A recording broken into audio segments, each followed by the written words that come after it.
bonjour et merci de votre fidélité. Pour ce second temps de parole, on reçoit Siti Saïd, qui est adjointe à la culture à la mairie de Sada. Bonjour madame. Bonjour.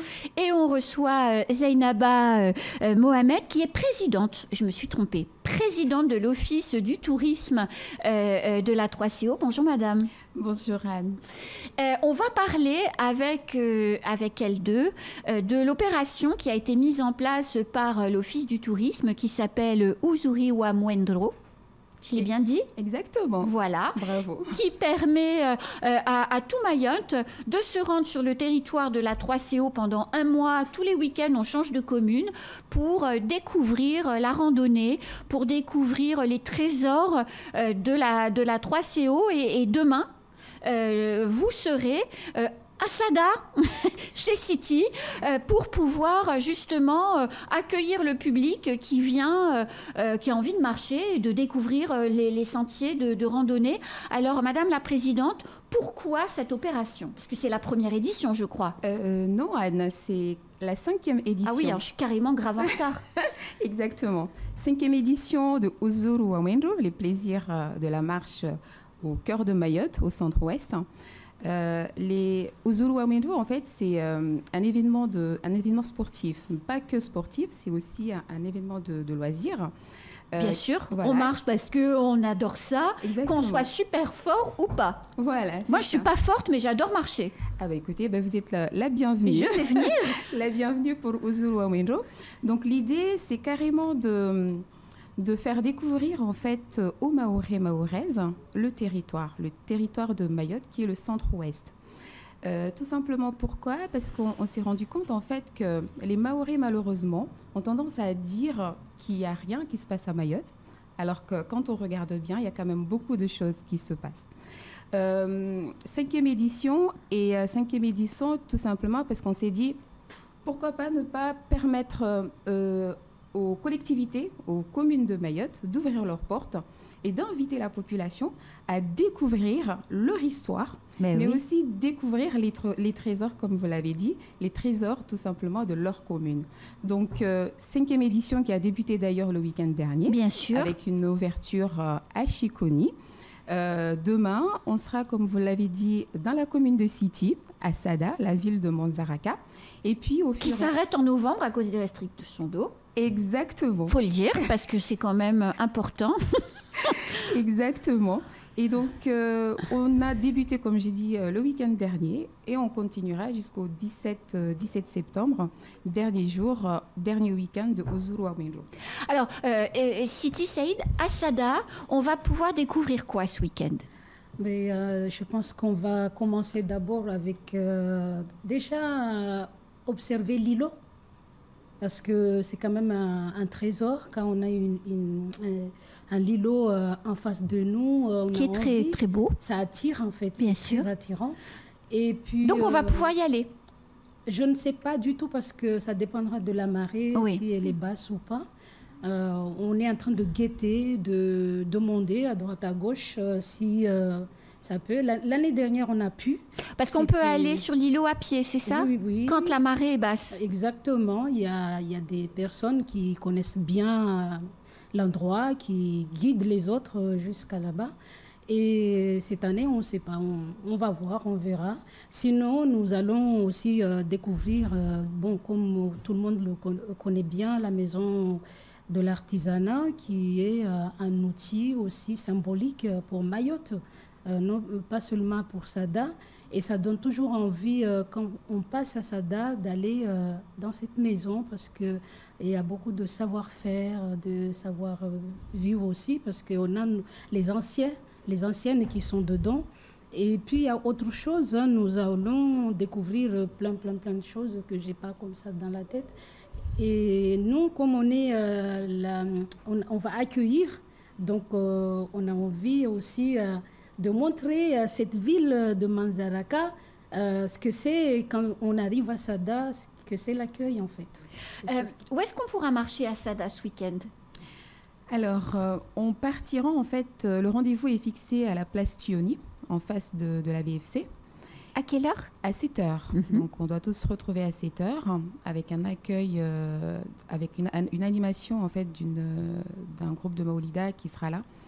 Et puis donc, comme d'habitude, allocution. Et puis après, les randonneurs vont partir sur carrément une étape qui a été définie par la collectivité, la mairie de Sada, mais aussi en collaboration avec l'office de tourisme. Donc, du coup, sur le trajet, il y aura deux parcours. Un parcours pour les sportifs, pas comme moi ici. Donc, les sportifs qui vont carrément arpenter les pentes, aller à la mosquée, aller à l'artisanat et puis remonter jusqu'à passer par Mangajou et revenir en fait sur la place de Tioni où il y aura aussi des stands qui seront tenus par des acteurs touristiques. L'idée étant donc toujours de pouvoir permettre aux randonneurs, à la population qui sera là, de faire connaissance avec tous les acteurs et puis de discuter tout en passant un moment convivial. C'est combien de kilomètres chacun des deux trajets? Alors pour les 5 week-ends, on a prévu dans chaque commune 9 kilomètres. Et puis juste pour préciser, donc j'ai parlé d'un parcours sportif et puis d'un deuxième parcours. Oui. Celui-là, ça sera pour les non-sportifs.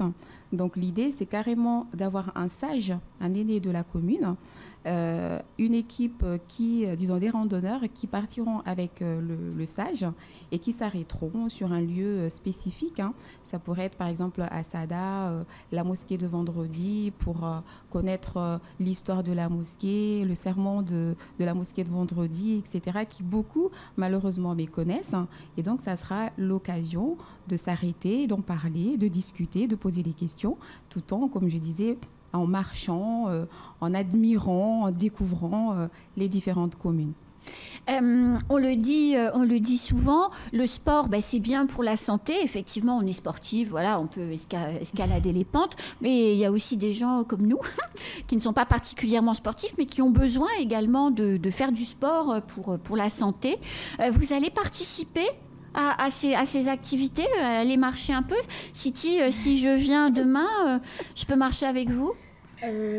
Sincèrement non, parce que comme on a dit, Sada c'est une ville de Manzaraka et nous avons à Manzaraka, je serais obligée de partager entre l'accueil et aller participer parce que c'est une obligation en fait. Les préparatifs et tout, donc je ne participerai pas à la marche. Il y a une forte recherche, une forte demande, mesdames, aujourd'hui, des femmes, des anciens, de faire du sport.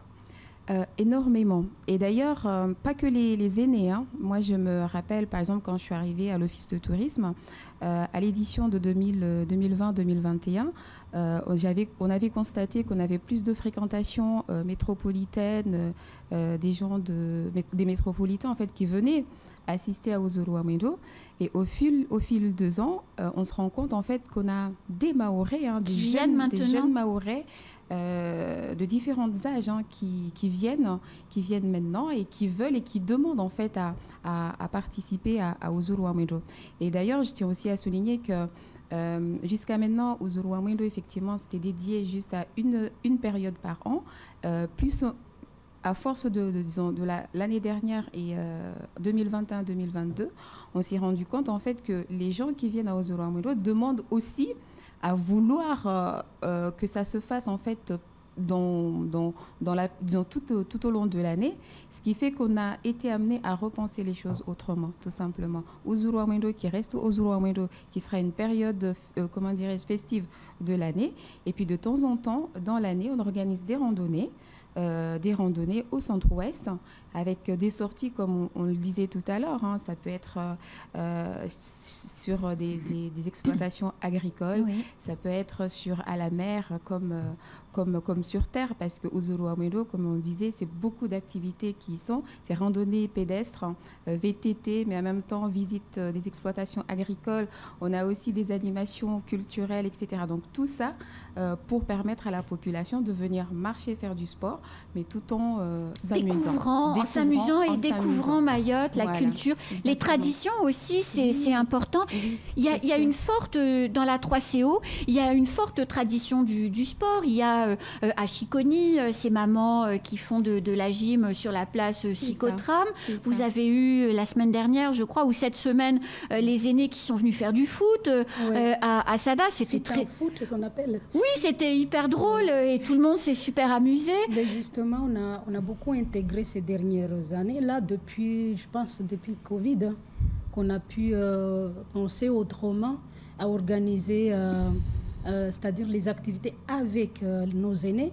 Et ça se passe très bien parce qu'elles sont où ils, hein, parce qu'il y a aussi très peu d'hommes, mais quand il s'agit des foot fit, je ne sais pas comment on dit foot fit, mais sinon les autres activités, on trouve beaucoup les mamans qui sont beaucoup intéressées, intégrées, et on voit les choses autrement parce qu'on s'amuse avec eux, on est avec eux. Puis elles-mêmes entre elles aussi. Ça a changé. Après, il y a ce thème-là qui a été repris par la présidente, consommer local. C'est ça. C'est ça. Maintenant, on consomme local, on découvre nos lieux, on découvre nos richesses, nos atouts. Surtout à Sada, moi, il y a beaucoup de choses. Quand j'ai vu les détails, j'ai dit « Ah ouais ». J'ai compris que j'avais beaucoup à apprendre aussi, oui. Et c'est ça qui est plus intéressant. Alors, Madame Mohamed, comment on fait pour savoir le programme? D'abord, est-ce que c'est gratuit? Oui, c'est gratuit. Alors, pour les samedis, c'est gratuit parce que, comme on disait, c'est vraiment randonnée. Et puis, le dimanche, c'est carrément réservé à des visites chez des acteurs touristiques. Et pour pouvoir y accéder, donc tout est sur notre page Facebook Tourisme Centre-Ouest. Donc il y a des liens qui permettent en fait aux gens de s'inscrire. Et par contre le dimanche, c'est pas chez les acteurs, c'est pas gratuit. Pourquoi c'est pas gratuit? Parce qu'ils vivent de ça. Exactement. C'est déjà de mettre en lumière ces acteurs touristiques, amener les gens vers les acteurs, les découvrir, mais aussi, comme vous l'avez dit, leur permettre aussi de les encourager et surtout en fait dans leur activité. Et de découvrir effectivement le tourisme. Le tourisme de Mayotte, parce que tout simplement, nous on a tendance à la 3CO de dire que notre territoire, c'est à nous en tant que Mahorais de le valoriser.